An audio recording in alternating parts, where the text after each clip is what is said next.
So it is Valentine's Day. Hope you're having a wonderful one. We've kind of got a special treat for you this morning because back on the show with us today is Dr. Love, Renee Gordon, who I have just found out is so fitting that this is your line of work. Happy birthday to you. Thank you so much. Today is your birthday.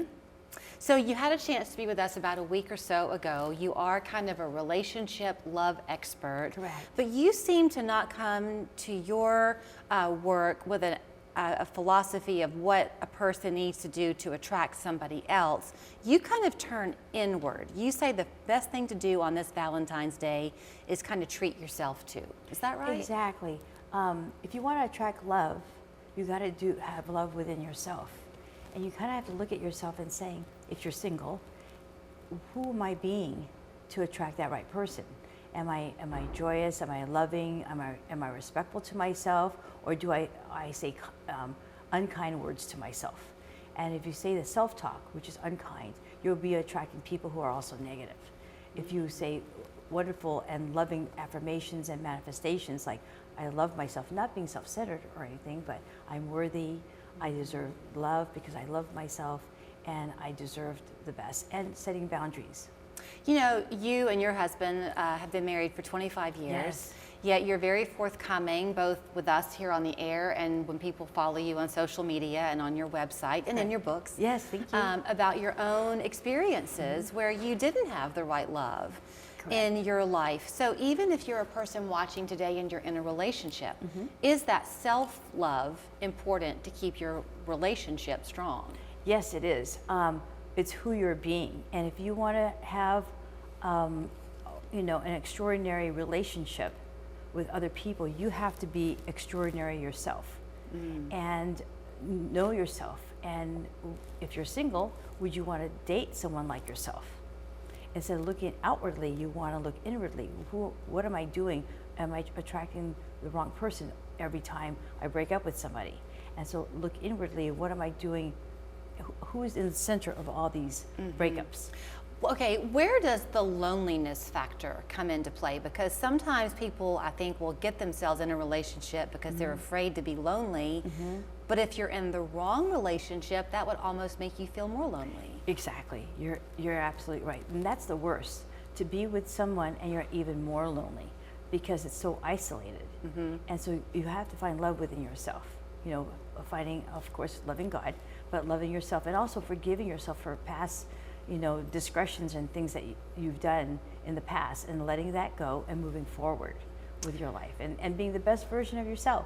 There are stages, it seems like, of love. You know, so when you first fall in love with somebody, you just can hardly breathe. You're so happy to be around them. And then life kind of can settle in, and next thing you know, 25 years of marriage has gone by. Yes, it has. But what do you do to not get in a rut? Exactly. What a great question. And the whole point of when you're married and with someone for a long time is the intention. And what is your intention of being with one another? So love doesn't fade, love gets lazy. And when you don't have the right intention of taking that person for granted, losing respect. You know, I had said something last time we were here, the 5 ingredients for a successful relationship isn't just love, but respect, acknowledgement, attention, affection, and open communication. Do you have to build kind of a habit of that? You know, sometimes life, it seems like, gets increasingly busy for people, and you can take people for granted and not intend to, but you just do. So is it ever beneficial to leave little reminders to yourself, or set a timer on your phone or something to be purposeful? Yeah. Well, purposeful, exactly. Being purposeful. As I mentioned before, acknowledging your husband, even when he empties the trash or cleaning up the dog stuff in the backyard stuff. Yeah. I call it shiitake mushrooms instead of, you know. That's cute.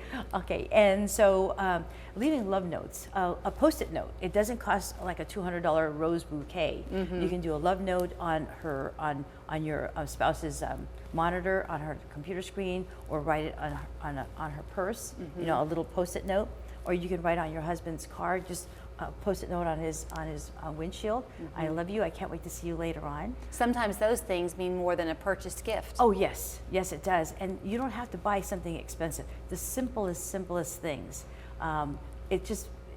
it's what it is the intention behind it, and it isn't just on Valentine's Day. It should be, you know, every day, some little thing, and or even sending a text. You know, I have a sales coach named Eric Lofholm, and he sends his wife a text, Heather. You know, I love you. Can't wait to see you when you get home. And you know, we worked together in the past for a long time, and those little texts back and forth. And one of the things I want to share with people is not to text having an argument at all.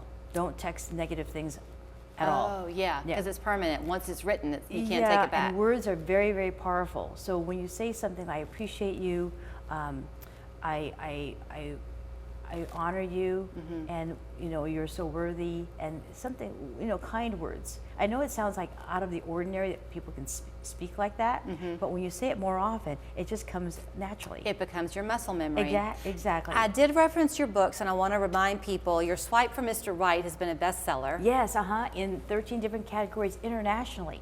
And then this one, Finding Your Love at Last. And are you accepting clients right now? Absolutely. The website is right there. Okay. Or right there on your screen. And I just want to mention also that Dr. Wayne Dyer wrote in the back of my book a testimonial. He said that everyone in the world should use this book as their love guidebook. Well, here's and how that was you, a huge thing. Then here's how you can find her. ReneeLoveCoach.com is her website.